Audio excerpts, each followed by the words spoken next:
de número 74, com a professora Sofia Mariotto, treinadora profissional do Taubaté, uma das principais equipes do Brasil, da América do Sul e do cenário internacional. Hoje, Sofia vai compartilhar com a gente um passo a passo aí da carreira de uma treinadora de handball. Olá, a Sofia está com a gente aqui ainda. Já, aqui não, ainda já entrou. Enquanto a Sofia entra, estão abertas as últimas vagas. Ainda tem as últimas vagas. Fala aí. Aí, Oi, aceitar. Adriano, tudo bem? Tá me escutando? Aí, agora sim, perfeito. Tudo bom, Tudo bem, e Sofia? você? Joia, que demais. Bora iniciar esse bate-papo ou Bora, não? vamos lá.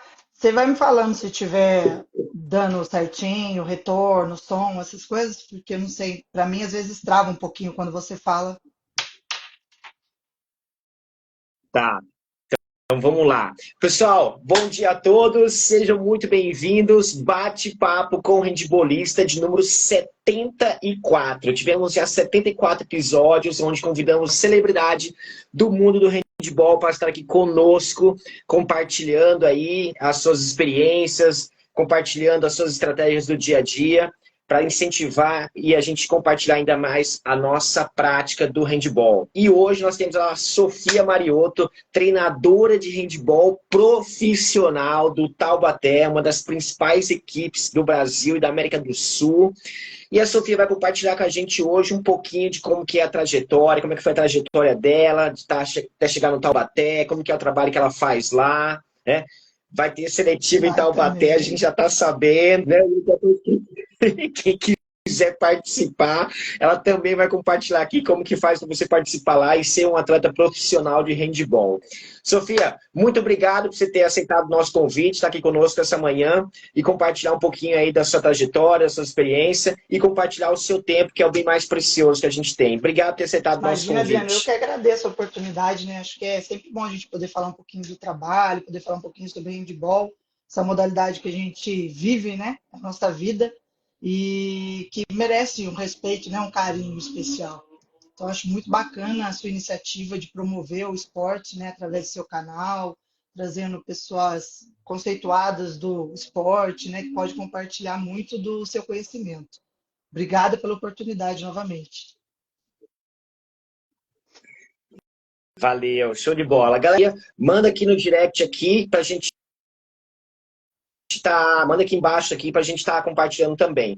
Sofia, você trabalha hoje no Taubaté, uma das principais equipes aqui do Brasil, com títulos internacionais, com passagens por Mundial de Clubes, né, campeão de Liga Nacional, campeão paulista. É um trabalho, é um dos principais equipes hoje que desenvolve um trabalho muito bem executado na categoria de base e tem revelado muitos atletas profissional e que atletas que inclusive foram para fora do país já, né? Então, antes da gente falar um pouquinho do trabalho do Taubaté, eu queria que você se apresentasse para a galera e falasse um pouquinho aí como é que foi a sua trajetória, seu início dentro do Então, handball.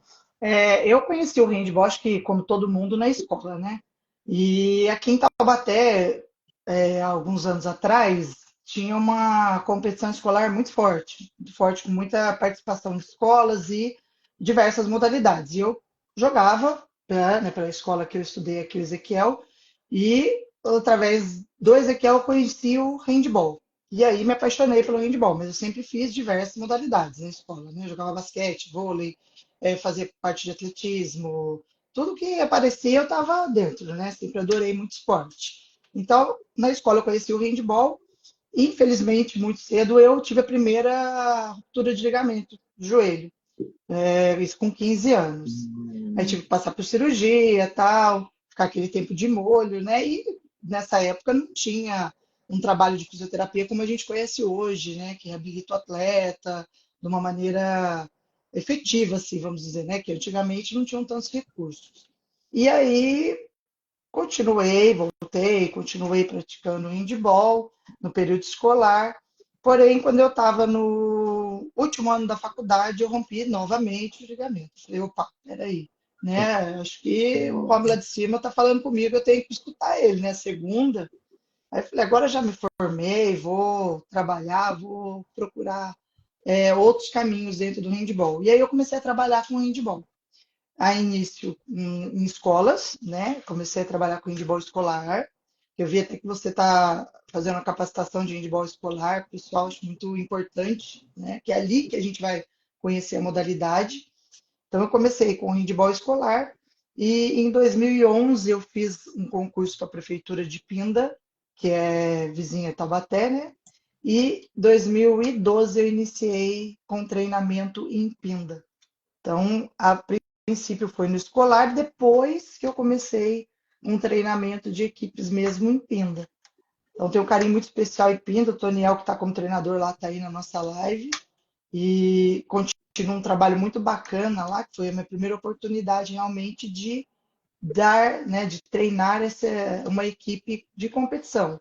E aí eu fui fazendo cursos, né? Primeiro curso foi com o professor Washington, e aí fui fazendo diversos cursos que foram aparecendo, fui me especializando, até que em 2015 eu passei no concurso aqui em Taubaté. Em 2016 comecei a trabalhar em Taubaté com handball também. Então foi esse o caminho que eu percorri. Que massa. Inclusive, o professor Toniel, a galera de Pindamonhangaba já fizeram uma caravana, vai estar com a gente lá na Handball Foca Experience. Eu vi aqui na lista aqui, que demais. Bom, Sofia, e aí tu então começou a fazer os primeiros cursos, começou a se aprofundar no handball, passou no concurso lá em Pinda, né? E como é que foi para você essa questão dos primeiros passos no Taubaté, né? Nessa época aí o Taubaté estava ali numa projeção, já tinha um trabalho, tudo, mas ele ainda não era a potência que ele é hoje, né? Com a estrutura, os profissionais, né? Então era um trabalho que estava ali começando a decolar, né? E como é que foi para você fazer parte dessa equipe? Como é que foi para você ter os primeiros passos ali dentro do Então, projeto? quando eu vim para Taubaté, tinha equipe adulta, porque Taubaté fez um processo inverso do que a gente vê no comum, né? Que seria começar uma base e chegar no adulto. Taubaté fez o contrário, começou com um adulto e depois foi tendo a base. Então, quando eu cheguei em Taubaté, existia um princípio de trabalho de base, porém, muito pequeno ainda. Então, não tinham as equipes, todas as categorias de base como a gente tem hoje. A gente tinha uma equipe infantil e uma equipe cadete masculina.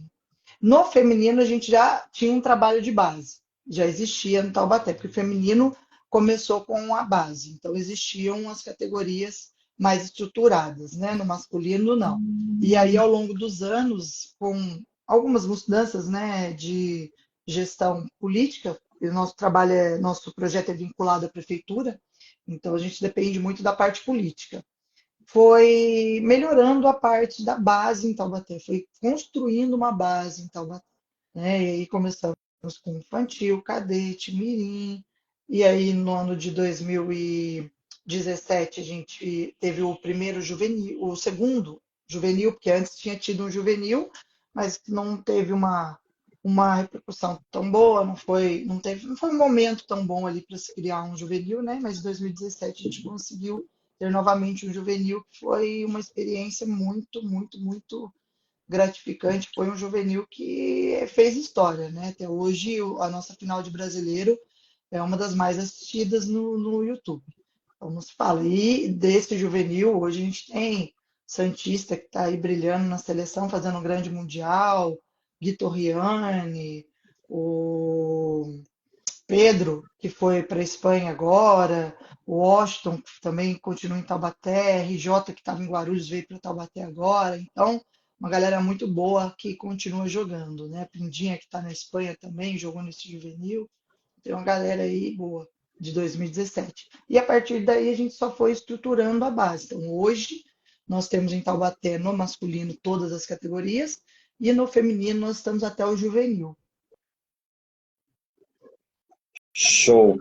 Antes da Sofia falar do processo seletivo que vai ter agora no Taubaté, a Sofia lembrou de um jogo aqui muito legal, galera. Depois vocês procurem lá no YouTube. É o campeonato, é a final do Campeonato Brasileiro, que foi no Pinheiros. Foi Pinheiros e Taubaté, mas tava lotado o Foi. ginásio, lotado. Tinha neguinho vendo o jogo Decidido pendurado nos nas 7 árvores, pra vocês terem metros uma para matar a ideia. gente do coração, né? Exato. Empatou, prorrogação, empatou e foi por 7 metros. Se você gosta de emoção e adrenalina, veja esse jogo que foi realmente incrível. Sofia, você estava nesse Eu dia lá estava no na comissão ginásio? técnica dessa equipe.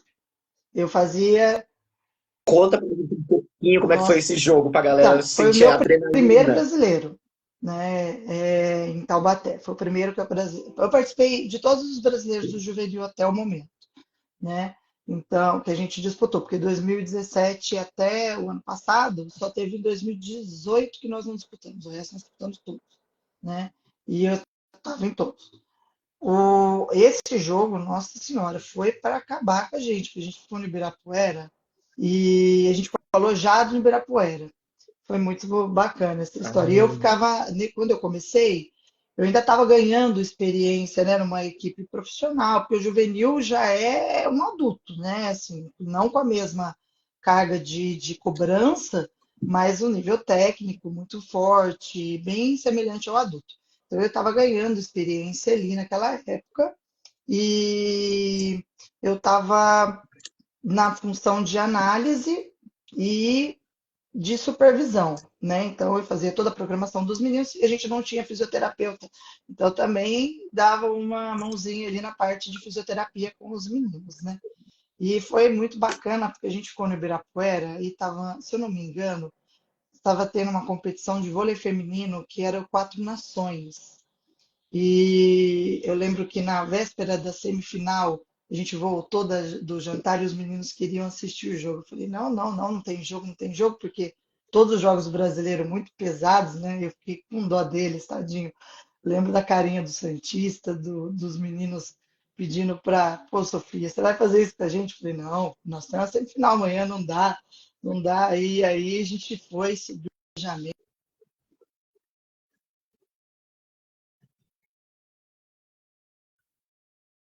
recuperação que precisava para. E no final, graças a Deus, todo mundo entendeu. Samir também estava, Samir que está no praia, agora foi para o Cascavel, também que é aqui de Taubaté, estava com a gente nesse ano, foi muito bacana. E o jogo, assim, né, é Que massa. sensacional, não tenho o que falar. Aquela final, a hora que acabou, a gente não acreditava que tinha acabado, porque não viu o fim, né? E os meninos exaustos, e cãibra, e desgaste emocional e físico, porque é um jogo pegado, como você mesmo disse. A equipe do Pinheiro sempre muito forte, né? E abria uma vantagem, a gente corria atrás, e assim ia, né? Sofia, um detalhe importante. Como é que funciona essa questão da escolha dos atletas que vão executar ali o tiro de 7 metros, meu? Como é que vocês Então, fazem? né, no treino, a gente vai identificando, né?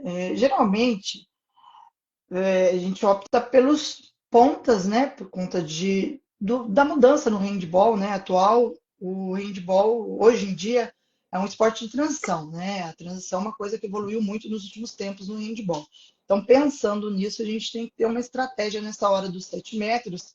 Até os terceiros ficam muito bravos comigo, porque eles querem cobrar os 7 metros. Eu falo, gente, não dá, não é porque vocês não têm competência para, né? É uma questão de compor uma defesa. Uma coisa é você ter um retorno defensivo ali sem um primeiro homem, uma coisa é você ter sem um terceiro, sem um base defensivo. Então, isso é um critério a se pensar. E aí a gente vê os batedores no longo do treino. Eles treinam 7 metros, tem aqueles que gostam, mas que assumem a responsabilidade, né? Porque numa situação dessa que você vai decidir uma competição nos 7 metros, o cara tem que estar com a cabeça muito boa para bater ali, porque na hora passa muita coisa, né? Poxa, se eu errar, a gente perde o título, se eu errar, é o que mais vem. Então tem essa coisa da personalidade do atleta também, né? Isso conta nessa hora. E o nível de eficiência dele em cobrança de 7 metros. Isso a gente faz o mapeamento também. Que massa, importante. Sofia, vamos ter Isso. um processo seletivo agora no Taubaté, inclusive da categoria de base, né? Muitos atletas do Brasil inteiro vêm. A gente já sabe que o Taubaté tem um monitoramento aí a nível nacional muito bom, né? De acompanhamento ali das principais equipes, algumas equipes revelações, né? Alguns treinadores compartilham informações aí com a comissão, nós assim, ó, tem um potencial atleta aqui e tal, né? E aí tem todo esse acompanhamento aí ao longo da temporada, né? Para que quando ele chega aqui mais ou menos no processo seletivo ali, a gente já tenha uma certa informação. Como é que funciona aí o processo de seletiva, de captação dos atletas do Taubaté Então, hoje? não é comum nós fazermos seletiva, né? Porque, como você disse, nós temos esse monitoramento, acompanhamos as competições, temos contato entre os treinadores que acabam indicando um atleta ou outro. E nos últimos anos nós trabalhamos dessa maneira, né? Com monitoramento e com conversas, né? Com os colegas. E né, deste ano optamos por fazer uma seletiva, né? Porque nós mudamos a comissão técnica e o técnico que vai assumir a categoria juvenil se interessou por fazer a seletiva deste ano, a juvenil e cadete. Nos outros anos, nós tínhamos uma verba para a contratação de atletas na categoria juvenil. Do cadete infantil, mirim, nós nunca fizemos contratação de atletas. Sempre trabalhamos com atletas caseiros e os atletas que não são de Taubaté são que vieram morar em Taubaté ou que são de cidades próximas que vêm treinar aqui. Mas para esse ano, por alguns ajustes, né, de mudanças políticas mesmo, de verbo e tudo, não vamos conseguir montar uma categoria juvenil com contratação de atletas. Então, o que nós estamos oportunizando? Para aquele atleta que tiver o interesse em jogar em Taubaté, devido à nossa estrutura, história, né? As competições, é claro, que nós participamos, eles terem a oportunidade, porque de repente ele tem um parente que mora aqui em Taubaté, que pode vir morar junto, ou de repente tem casos que o pai vai se mudar para cá, ou que ele vá também, tem condições financeiras de se manter aqui em Taubaté, ele tem essa oportunidade de entrar numa grande equipe. Então, para esse ano, a seletiva vai ser dessa maneira.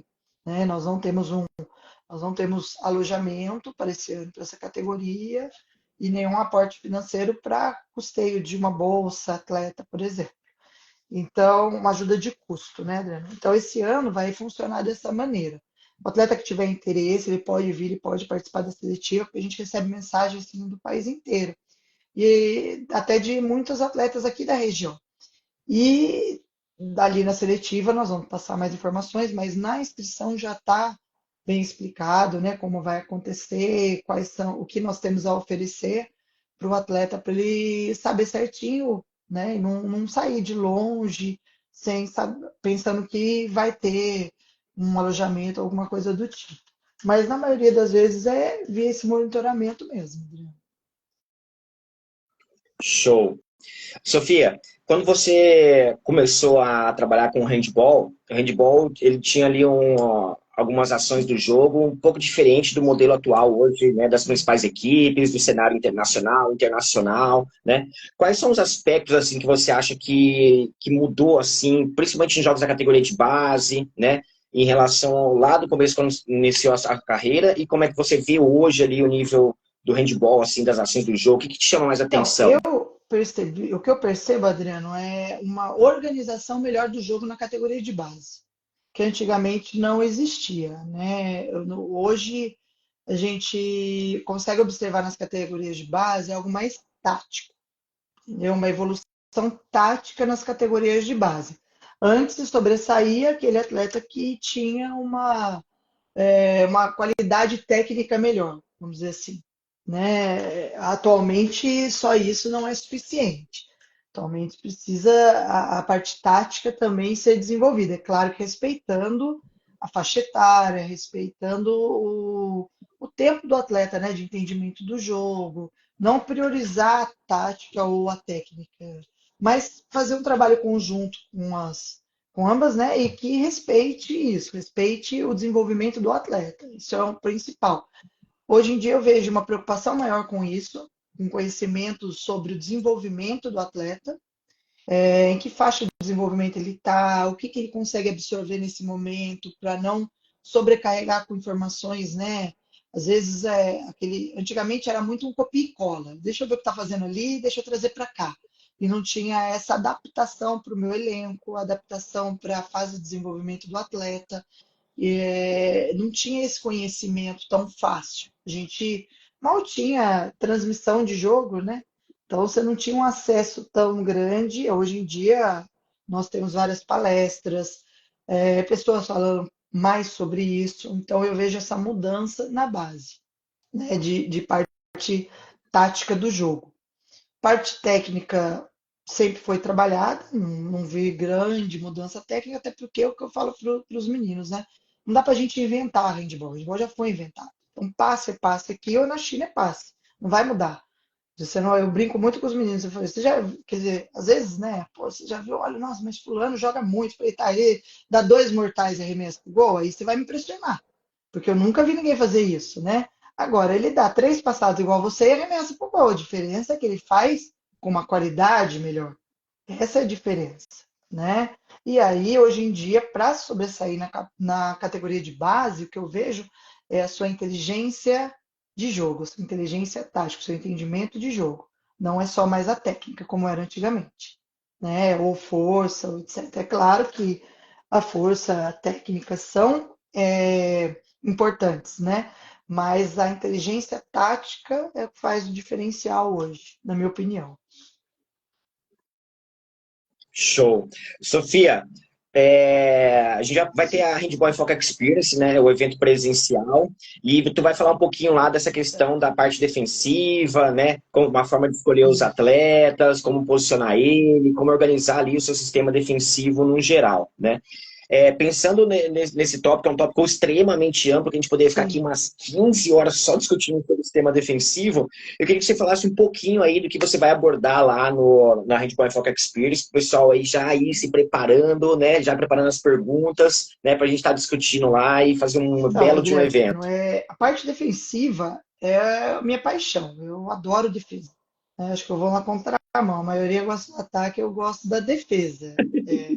Então, eu tenho um carinho enorme, adoro ver a parte defensiva. O que que eu penso, né, que eu quero trazer para o curso? É exatamente isso que você falou, né? Como eu faço a eleição, né, de um sistema defensivo, o que que eu preciso analisar na minha equipe, no adversário, para eu escolher o melhor sistema defensivo ali para aquele momento, para aquele jogo, ou para minha equipe, quais são os critérios, o que que é importante eu trabalhar num sistema defensivo, o que que é importante eu trabalhar de habilidades do meu atleta para a parte defensiva. Isso que eu pretendo trazer, né? E falar um pouquinho dos sistemas defensivos que eu utilizo, o que que eu acho importante neles, o que que eu gosto deles, né? Então seria isso que eu pretendo trazer para o curso. A gente vai ter 2 horas ali, que parece muito, mas é pouco, né? Então tem que dar uma filtrada, porque como você mesmo disse, a gente fica horas aqui se a gente for começar a discutir defesa, né? Que é um tópico grande. Mas eu queria até pensando assim, quando você me convidou, eu fiquei pensando lá no começo, o que que eu buscava nos cursos, né? O que que eu queria dos cursos. Então, a minha ideia é que a gente trabalhe bastante a prática, né? Claro, a teoria é muito importante, mas eu acho que a prática ali, para nós que somos da educação física, é essencial. A ideia é trazer bastante na parte prática, a gente discutir a teoria. Trabalhar dessa maneira e tentar atender o que o público que vai estar ali espera, né? Claro que tudo a gente não sabe, graças a Deus, então a gente precisa sempre estar estudando, sempre e buscando conhecimento para ir aperfeiçoando, porque o handball muda a todo momento, né? Não muda a característica do jogo, uma regra que muda, você vai discutir sobre regra, muda a forma de não a forma de jogar, né? Mas muda a dinâmica do jogo. Então isso é muito importante. Então por isso a gente precisa sempre estar ali se reciclando. Show. Olha aí, Aí, o pai do Diego está com a gente é, aqui, goleiro do Taubaté. A professora Sofia foi minha primeira professora lá nas escolinhas. Que demais. O Johnny está com a gente aqui também, vai estar com a gente lá no bacana. evento. Show de bola. Bacana. Sofia, Ainda falando um pouquinho do sistema defensivo, hoje a gente tem aí várias escolas a nível mundial aí com sistemas defensivos ali de acordo com as suas características, né? A gente vê ali a galera da Ásia ali uma defesa um pouquinho mais aberta, né? A gente vê alguns países ali que faz uma mescla ali de umas defesas mais profundidade, menos em profundidade. Outros países trabalham ali uma defesa extremamente compactada, fechada ali, um 6-0, né?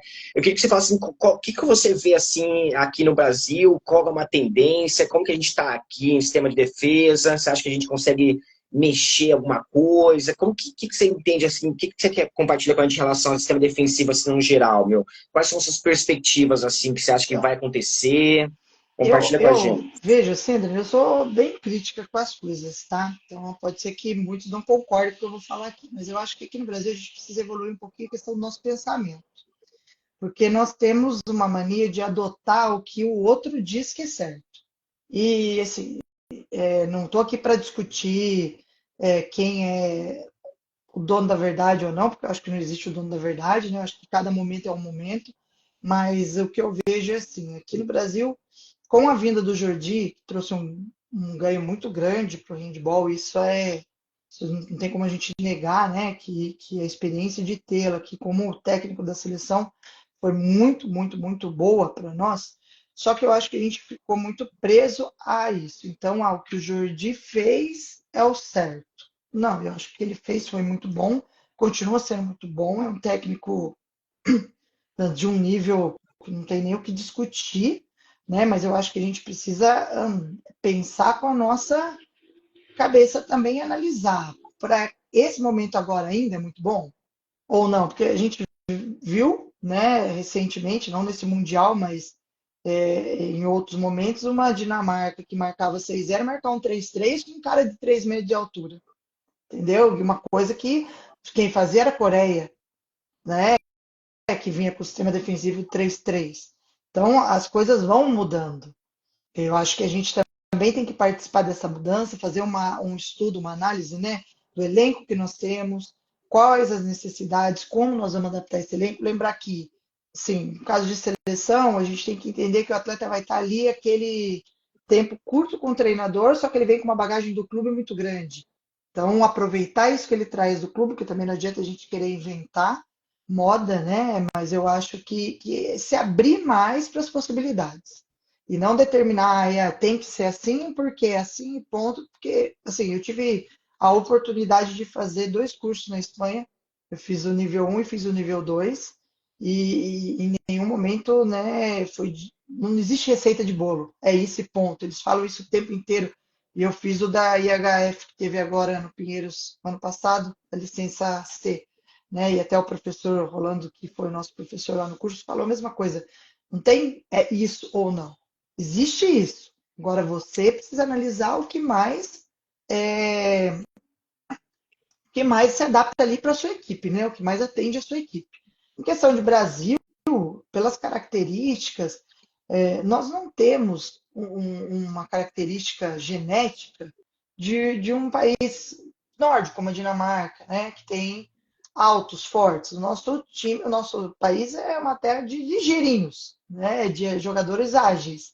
Então a gente tem que pensar nisso quando vai propor um sistema defensivo, né? E como que esses jogadores ligeirinhos eles vão poder superar os brutamontes, né? Davi e Golias ali. Como que nós vamos superar? E aí cabe aos treinadores que estão à frente estudar as possibilidades dentro de tudo que a gente tem no handball.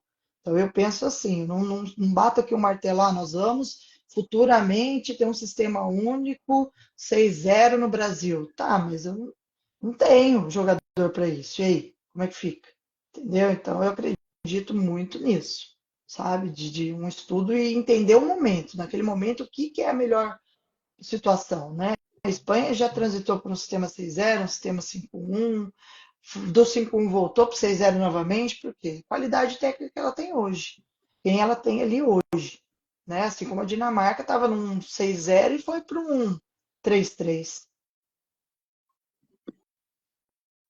É isso aí. O professor Santiago está com a gente também, show de bola. É exatamente, Sofia, a gente corrobora muito com as suas palavras, né? Da gente ter ali. Não existe receitinha de bolo, né? Meu professor falava isso na faculdade, meu. Né? A gente tem que entender todos os fenômenos, né? Trabalhar ali nas variáveis que a gente pode, para que todo mundo esteja preparado ali, né?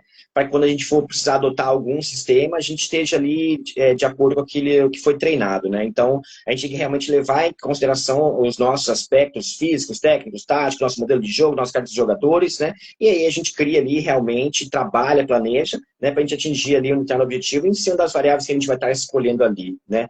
Sofia, se você pudesse voltar em um jogo, tipo assim, puta, esse jogo foi realmente incrível, foi emocionante, eu quero voltar nesse jogo para viver de novo aquela experiência. Qual que seria? Um só é sacanagem, né, Dan? Pô, tem vários. Tem vários. Eu falo muito isso, que se eu tivesse uma máquina do tempo, eu voltaria para Pinda. Porque eu tive uma equipe muito, muito bacana lá e eu não tinha a experiência que eu tenho hoje. Eu acho que a experiência que eu tenho hoje, eu conseguiria ter feito algo melhor para a equipe que eu tinha, entendeu? Então eu tive, tem um que tem um veio para Taubaté, foi o Paulinho, parou de jogar. O Felipe está na Espanha, Pindinha, continuou jogando. O irmão dele jogou no Pinheiro, jogou em Taubaté, também estava com a gente em 2017. Tinham outros meninos ali, Luizinho, Vitinho. O Toniel não jogou nessa equipe, mas treinava comigo nessa época, que está agora em frente de Pinda. Então eu acho que se eu pudesse voltar nessa equipe que eu tinha lá, com a bagagem que eu tenho hoje, isso seria muito bacana. Isso seria, acho que eu poderia ter feito mais, sabe? E aí, jogo de 2017, o brasileiro, isso aí é impagável. Isso aí a gente volta sempre. Tem como não voltar nesse jogo, não. É Isso aí. massa, né? Ó, o Johnny tá falando assim, ela tá aprendendo bastante aqui, imagina no curso. É isso aí. Sofia, hoje naquela época que tu tinha essa equipe de pinda aí, provavelmente era naquela época que só tinha dois tempos técnicos, né? Um no primeiro tempo e um no segundo, né? Hoje em dia na Atlética a gente tem ali, o treinador tem a Três. possibilidade de três Isso. tempos técnicos, né? Ele pode dividir um no primeiro tempo e dois no segundo, ou dois no primeiro tempo e um no segundo, né? E assim por diante. Hoje o tempo técnico ali é uma estratégia que os treinadores usam ali, muitas vezes para passar uma determinada informação precisa, né? Ou ali para dar uma parada no jogo mesmo, porque o adversário está abrindo uma vantagem, né? Ou ali para fazer um pequeno ajuste ali de algum ponto específico para dar sequência do jogo, né? Como que você vê essa questão da importância do tempo técnico, né? Você tem alguma estratégia? Como é que você vê ali, quais são os indícios que você usa ali para parar o tempo técnico e quais informações assim que realmente é importante naquele Então, momento? na base, né? Eu vou falar da base, que a minha experiência é toda na base, né, Adriano? Eu acho que assim, você tem que com o tempo, a gente vai aprendendo. Essa é a realidade. Tá? Com o tempo, a gente vai aprendendo qual é o melhor momento. Às vezes, no começo da carreira, a gente é muito afoito. Começa a abrir dois, três golzinhos, você já vai lá, por 5 minutos de jogo, e já perde um tempo. Né? Sendo que você tem a possibilidade, e o handball é muito bacana por causa disso, de fazer alguma substituição, corrigir um jogador pontual e retornar com ele. Né? Então, eu acredito que isso seria a melhor opção, dependendo do que está acontecendo no jogo.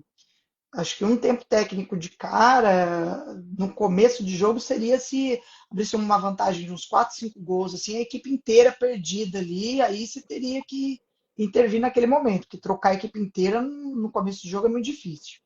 Um jogador pontual ali que está começando, ou você precisa passar uma informação para o seu central para desenvolver uma jogada, acho que daria para trabalhar com uma troca e segurar um pouquinho o pedido de tempo, porque 3 pedidos de tempo parecem muito, mas é pouco, né? Você está falando de 1 minuto e meio, né? Que você vai ter ali de conversa com o seu jogador. Então, eu acho que assim, eu guardo para o final de jogo, porque às vezes é uma bola decisiva nos últimos 20 segundos.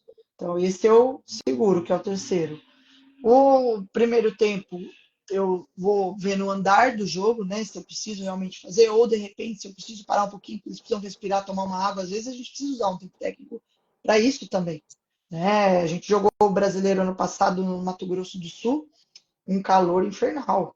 infernal, que nós não estamos acostumados. Então, às vezes, o meu tempo técnico não era só para uma informação, mas era para uma hidratação, para respirar, porque a equipe precisava daquilo.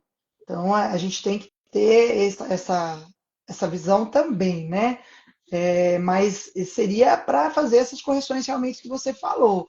Ou uma jogada que você queira colocar ali, porque o time não está conseguindo desempenhar um ataque, vamos mudar um pouquinho, deixa eu fazer uma movimentação diferente aqui, dentro do que foi treinado, né, para os meninos. Então, eu acredito que nessas situações, sabe, Adriano? Aí você vai aprendendo isso com o tempo, você vai sentindo a sua equipe, você vai vendo o que você precisa ali, a hora que você precisa parar, a hora que você precisa chamar uma pessoa que ela resolve o seu problema. Então, é com o tempo mesmo que a gente vai pegando essa manha dos timeouts, né? Entendi. Sofia, ali no timeout, realmente é um tempinho ali muito curto, muito rápido, né? E às vezes vai passar uma informação. Como que é esse feedback ali, assim? É uma informação assim geral, ou tu vai mais assim num determinado atleta? Como é que é essa conversa ali com vocês? Então, Então, compartilha um pouquinho com a gente. no timeout ela é mais geral, depende da minha função, tá? Quando porque eu atuo, né? Vou continuar atuando como técnico e como auxiliar. Então, quando você está na função do auxiliar, né, eu fazia muito a parte de correção de defesa.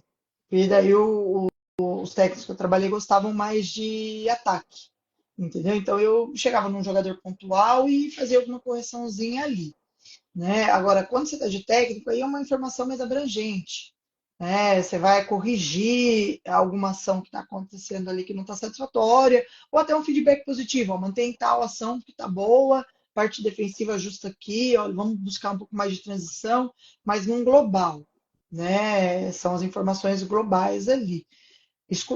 Sentir o atleta, às vezes você precisa chegar num atleta, depende do que está acontecendo no jogo, é muito importante você entender o momento do jogo. Tem jogo que você vai chegar a um atleta específico. Se precisar daquele atleta ali, você está sentindo que ele não tá, que ele está descompensando ali no jogo, você precisa estar com ele. Então, o trabalho da comissão, que eu acho que a gente precisa ver a nossa comissão técnica trabalhando junto, porque, como a gente falou, são 30 segundos para passar uma informação. Então, de repente, o meu auxiliar, quem tem analista, né? Em algumas categorias a gente tinha auxiliar analista, mas a maioria não tem, só tem você e um auxiliar. Então, está bem alinhado ali para poder transmitir, né, a informação para o atleta naquele momento. E é o que eu falo para os meninos, acho que assim, o melhor é o treinamento e a preleção. Vimos todas as informações na preleção. Chegou na hora do jogo, você não tem muito o que fazer ali, já foi treinado, já sabe o que tem que fazer. É mais dar uma orientação, um feedback, né? Olha, tá bom isso, um ajuste, propor uma correção, uma situação nova.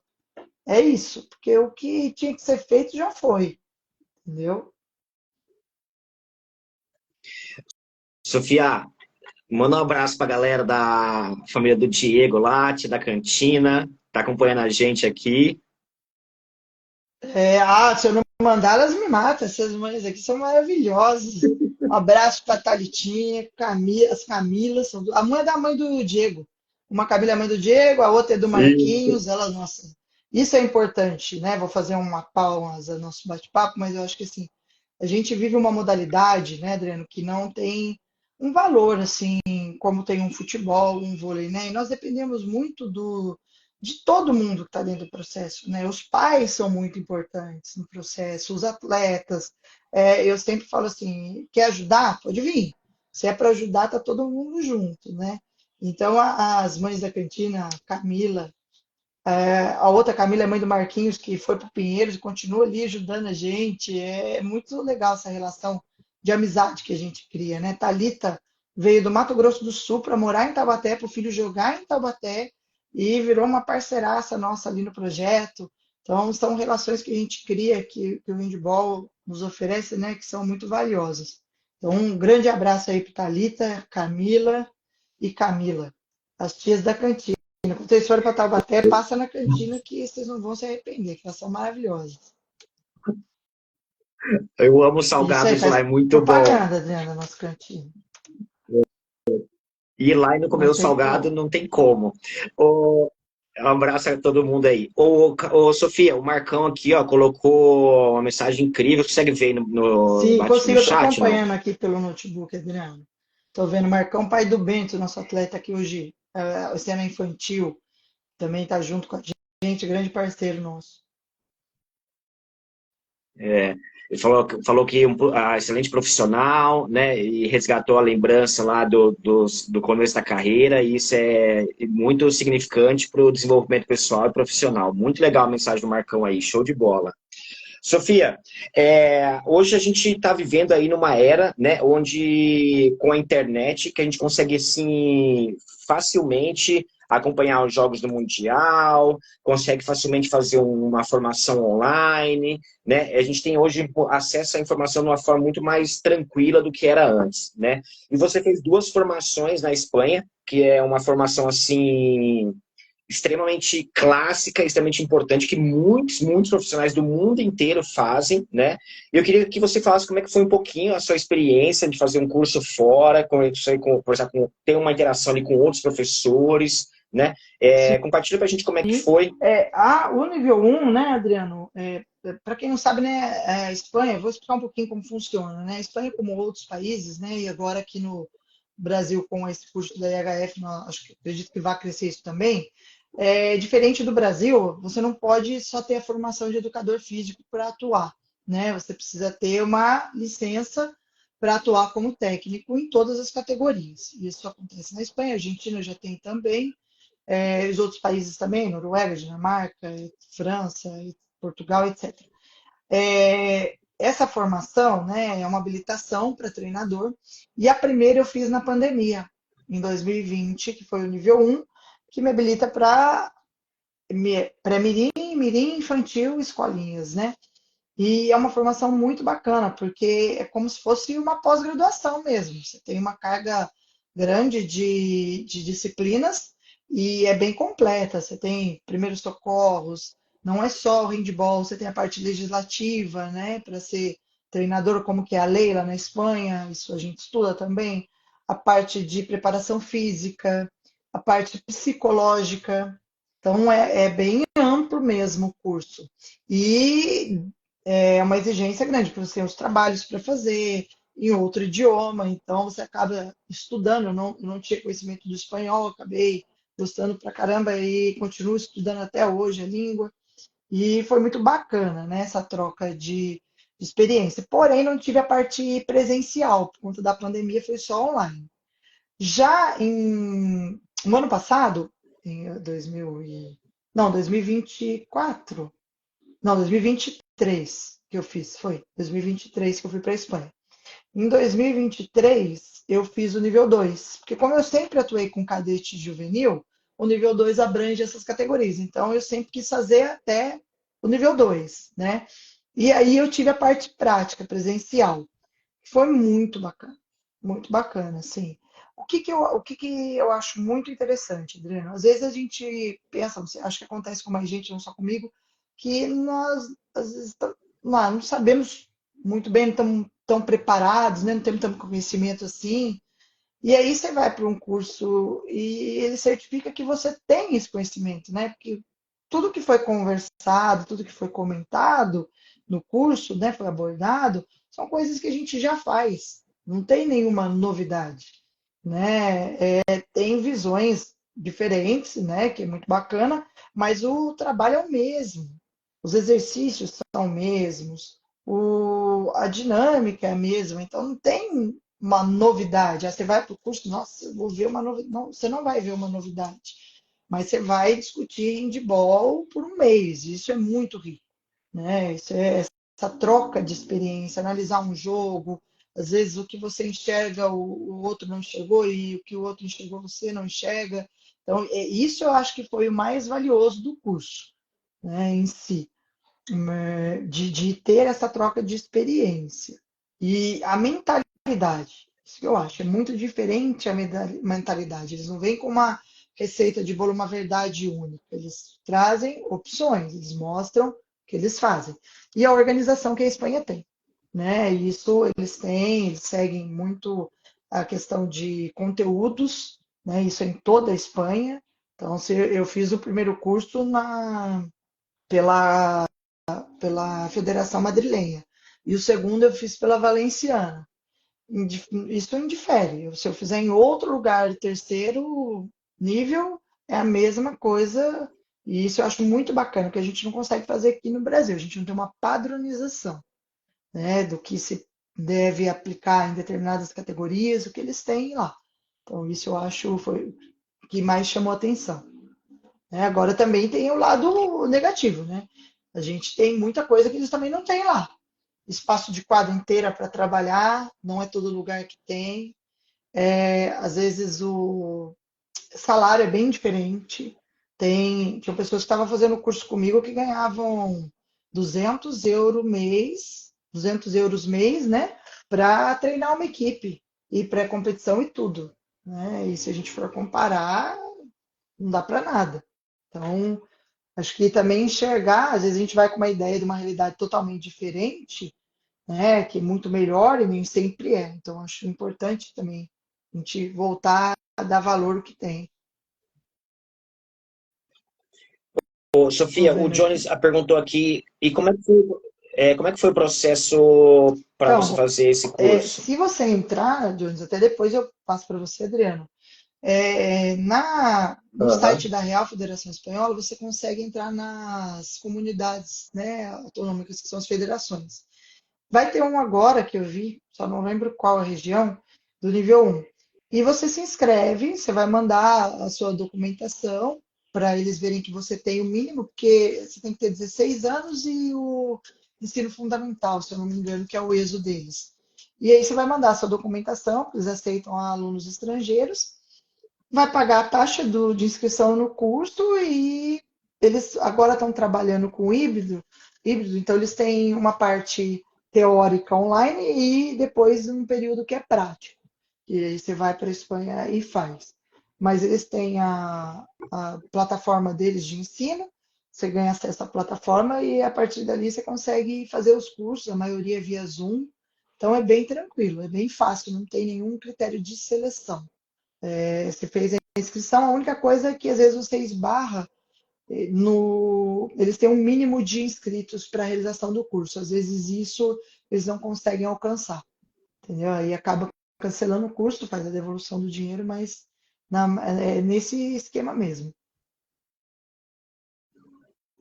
Show. Sofia, a gente acompanha muitos jogos assim da Sim. categoria de base, né?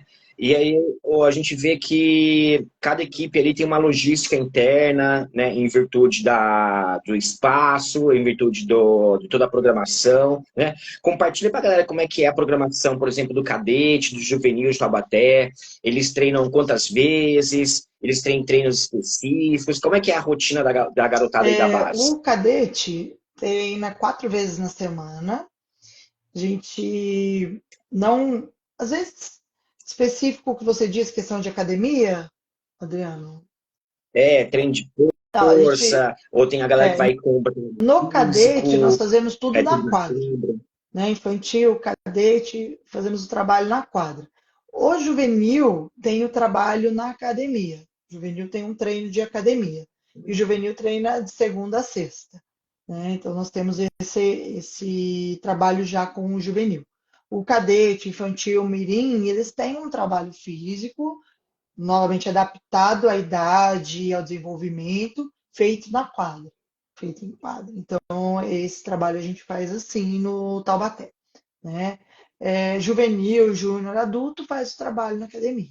Aí já é um outro trabalho com a presença do preparador físico, acompanhando, tudo certinho, né? Show. Sofia, 2025, temporada tá recheada aí de competições. Fala pra galera aí como é que vai ser o calendário de vocês esse ano, quais são Então, as perspectivas. a gente espera que mantenha. O que acontece, acho que quem é de prefeitura vai entender o que eu estou falando. Nós tivemos uma mudança de gestão aqui na prefeitura de Taubaté. E não tem nem um mês, né, de mandato, então o novo prefeito ainda está se inteirando, né, o secretário de esporte se inteirando da situação, para a gente poder definir exatamente como vai ser a nossa temporada, né? Mas a nossa expectativa é que mantenhamos como foi o ano passado, competindo no Paulista, tendo a possibilidade de outras competições, etc. Então, se concretizar isso, né, Adriano, nós vamos ter um ano bem puxado. Até porque o Paulista do ano passado foi bem surpreendente na base, aumentou muito o número de equipes, né? Muitas equipes novas, o que é muito legal. Então aumentou também o número de jogos, né? Então aí a rotina é aquela loucura. A gente não tem final de semana, não tem nada, vai jogo atrás de jogo. Tem semana, mês que a gente faz 8, 9 jogos no mês, porque estou em duas categorias, então quando não está com uma, está com outra. Aí fora o que a gente inventa, que a gente gosta, né? Daí inventa um torneio extra, inventa não sei o quê, um amistoso. Então acaba que é uma loucura mesmo, né? Começou, não para mais. E eu espero que o Paulista mantenha o mesmo número de equipes, né? Até aumente, porque foi muito bacana a competição desse ano, com as equipes novas. Espero que continue o trabalho. Acredito que foi bom para todo mundo, né? Quanto mais equipes participando, melhor fica a competição, né? Exatamente. Sofia, vai ter um processo Sim, seletivo então agora, né, em Taubaté, na categoria de isso. base. Compartilha mais ou menos com a galera aí como que é o processo, como que é feito ali no dia, como que faz para se É, inscrever, é, né? O que que vocês assim, fiquem atentos, a gente presta muita atenção nesses pontos aqui, dá uma eu dica para a galera. vou explicar num geral, Adriano, porque muita gente manda mensagem perguntando como faz para entrar no Taubaté e tal. Bom, na categoria infantil e mirim, como que a gente procede, né? Todos os atletas que procuram, eu acabo não fazendo uma seletiva. Eu ofereço que eles participem por um período dos treinos, né? Porque às vezes você vai num dia, você está nervoso, você não desempenha tão bem quanto você gostaria. Então, a gente tem essa abertura. Lembrando que para as categorias menores nós não temos alojamento, não temos ajuda de custo, mas se de repente tem algum parente que mora aqui ou que queira vir o pai, não, eu quero trazer meu filho, eu quero que ele tenha essa oportunidade, ele consegue fazer um período, uma semana de teste ali com a gente, de adaptação, para ver o nível técnico que se adapta à equipe também. Agora, nesse processo seletivo, quem está à frente é o técnico da categoria juvenil, que vai ser o Caio esse ano, né? Então, ele está à frente do processo. Hoje está aberto, né? Está lá no nosso Instagram, tem o link para inscrição, que é um Google Forms, né, que ele vai preencher. No dia, geralmente, tá? Não sei se vai ser assim esse ano, nos outros anos, como nós fizemos, porque eu não estou na categoria. Então, por isso eu não tenho tanta informação para te passar, Adriana. Até se o pessoal quiser mais informação, o Caio deixou um telefone para contato, entre em contato, pergunta. Mas geralmente a gente faz alguns jogos, né? Com os atletas ali presente para poder avaliar a parte técnica, a parte de tomada de decisão, de entendimento de jogo. Tem a questão da parte física também, né? Porque categoria juvenil, categoria júnior adulto, a valência física conta muito. Então tem toda a questão de estrutura física, etc. Então eu acredito que o Caio deva seguir nessa mesma linha, né? De fazer um jogo com os participantes ali para poder observar eles em ação, né? Não sei se ele vai propor alguns exercícios antes, aí seria mais com o Caio mesmo para responder essas perguntas. E ele deixou o contato lá, o pessoal pode entrar em contato, que eu tenho certeza que ele esclarece. Show. Sofia, estamos aí acompanhando agora o handball no Mundial, seleção brasileira. Inclusive, hoje tem Daqui a jogo daqui pouco. a pouco, né? O que você está achando aí do Mundial? O que você está achando da seleção brasileira? Compartilha pra gente aí como é que tá para vocês esse mês aí Então, com os jogos. eu acho assim que tem surpreendido, né? Avalia assim alguns altos e baixos dentro dos jogos, né? O Chile mesmo foi um jogo bem duro, conseguimos ali no finalzinho abrir uma vantagem. Acho que fizemos um jogo espetacular contra a Noruega, sem dúvidas. Contra Portugal, esbarramos com muitos erros, um jogo de muitos erros, na minha visão, né? Poderíamos ter sido mais efetivos no parte de ataque, até defensivamente. Em alguns momentos parecia que o time meio que se perdia no jogo, que é natural também, né? Vivenciar um mundial. Mas eu gosto muito da energia de alguns jogadores, né? Dentro de quadra, Panda, Santista, o Brian, né? Incrível a atuação dele, um menino tão novo, já com uma responsabilidade tão grande, assumindo ali uma responsabilidade, né?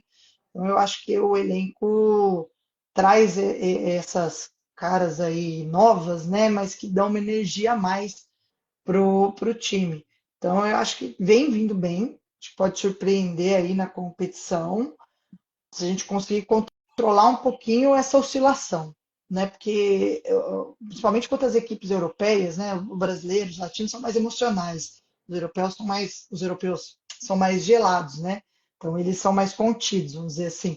Então consegue controlar mais esse lado emocional, controlar mais essa oscilação de jogo. Então acho que se a gente conseguir controlar isso e conseguir diminuir, né, a questão de erros, acredito que a gente vai surpreender sim nesse Mundial.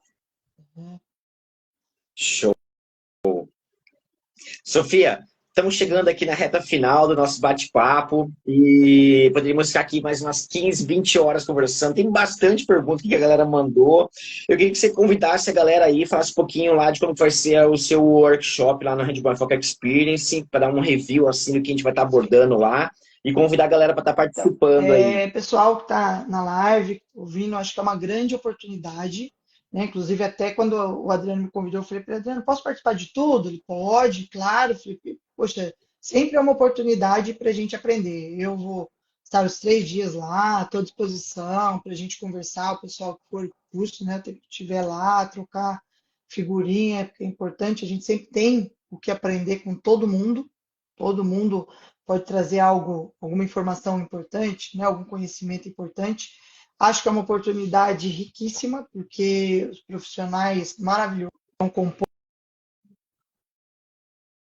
né, a jornada aí, a maratona de handball que nós vamos ter. Então, acho que a gente não tem muito isso. Tanto é que quando eu fui para a Espanha, eles ficaram assim, uma das coisas que eles ficaram bem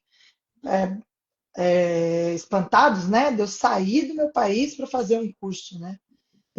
Porque a gente não tem tanta oferta de curso no Brasil. O que você está promovendo através do handball, da Handball em Foco, né, Handball Experience, é uma oportunidade muito rica e muito importante para todo mundo que quer aprender, que quer crescer na profissão, né, que quer conhecer um pouco mais de handball. Na minha parte, eu vou falar sobre defesa, que é uma área que eu gosto muito dentro do handball, então espero contribuir bastante com quem estiver lá, como montar uma defesa, o que é importante trabalhar dentro de uma defesa, os critérios. Então, vou procurar trazer essas informações, né? Material que eu tiver também disponível para compartilhar com os colegas. Acho que vai ser um momento de muito trabalho e muita troca de experiência ali. Acredito muito rico para todo mundo que possa e que se dispõe aí. Acho importantíssimo. Show, sensacional. Galera, quem não está seguindo a Sofia ainda, vai lá no Instagram dela, clica lá, segue ela para estar acompanhando a Sofia, acompanhar a rotina dela lá de uma treinadora de handball profissional. Sofia, muito obrigado por você ter compartilhado o seu tempo, tá aqui com a gente essa manhã. Poderíamos ficar aqui com, umas 15, 30 horas para a gente estar conversando sobre diversos temas. É muito importante a gente ter momentos assim para a gente estar ali realmente compartilhando, entendendo, né, como é que é o processo aí de formação. Nos encontramos na Já semana que vem no evento. Já está na reta final agora. Queria que você deixasse uma mensagem para a galera que está começando aí no handball, a galera que quer seguir na carreira de treinador, a galera que quer realmente aprofundar na modalidade. Deixa uma mensagem aí. Agora é com você, as considerações finais. Obrigada, Obrigado, Adriano. Eu viu? agradeço novamente a oportunidade, né, de poder compartilhar um pouquinho da minha experiência, um pouquinho do meu trabalho. A gente tem poucos momentos desse, né, no handball, porque tanta correria. Às vezes a gente vai para um jogo, mal fala, tudo bem, tchau, e não consegue nem conversar com os colegas, né? Então é um momento de passar um pouquinho. Quem está iniciando, assim, eu sou suspeita para falar de handball, porque eu sou apaixonada por handball, eu acho que é fantástico. Eu amo é, essa essa atmosfera da competição, né? Eu gosto demais de trabalhar com isso. E eu acho assim, quem está começando é estudar, é estudar. sabe? E não tomar uma coisa como verdade absoluta. Não faça copia e cola, não faça, porque isso é ruim para você, é ruim para o seu atleta, não te traz conhecimento, não traz ganho para o atleta. Eu acho que quanto mais a gente estuda, né, e hoje em dia a gente tem acesso a muito material, muito, muito. A Dinamarca tem na confederação dela um material riquíssimo à disposição de qualquer pessoa. Noruega tem também, Espanha tem também, então a gente consegue acesso a jogos. A Espanha transmite o campeonato de base, ela transmite pelo Instagram da Real Federação Espanhola, Instagram não, pelo YouTube. Então, quem quiser assistir os jogos de base da Espanha, de infantil, cadete e juvenil, só entrar no YouTube. E ali vocês vão ver que, assim, tudo que a gente faz aqui é o que eles fazem lá, não muda. Só que eles têm esse cuidado de entender o momento do atleta. Então, acho que é oportunidade de aprender, né? E não tomar uma verdade como única. Acho que isso é o principal para quem está começando. Buscar conhecimento, beber de diversas fontes, né? O que eu posso aprender? O que tem na. Ah, eu não tenho um Hansen, não tenho um Hansen, mas o que eu posso ver lá da escola norueguesa que eu posso trazer e que vai ser benéfico para a minha equipe aqui? Então, acho que isso é muito importante. É isso que eu deixo assim, para quem está começando. E me coloco à disposição também de Instagram, o que vocês tiverem de dúvidas, pode mandar. O que eu tiver de material, compartilho sem problema nenhum, porque quanto mais o handball crescer, melhor para todo mundo, né? Hoje eu tenho a oportunidade de estar numa grande equipe, mas eu comecei numa equipe pequena que me deu a oportunidade de começar e que eu tenho um carinho gigantesco. Se não fosse por ela, talvez hoje eu não estaria aqui. Então, acho que todo mundo começa ali de baixo e as oportunidades vão surgindo, né? Então, é se preparar para a hora que surgir uma oportunidade, a gente poder trabalhar, né? É isso aí, sensacional. Galera, show de bola. Obrigado a todos os participantes aqui com a gente. Sofia, mais uma vez, gratidão por ter compartilhado o seu tempo conosco aqui. Bate-papo sensacional, incrível, super cabeça. Aprendemos bastante. Anotamos aqui algumas dicas aqui para a gente estar trabalhando nosso dia a dia na prática. Obrigada, Sofia, Adriano. obrigado. Até Valeu. Ótima semana aí. Vamos daqui a continuar a ver o pouco. jogo daqui a Bora. pouco. Até mais. Tchau. Valeu, gente. Obrigado, Sofia. Beijo. Grande beijo. Tchau.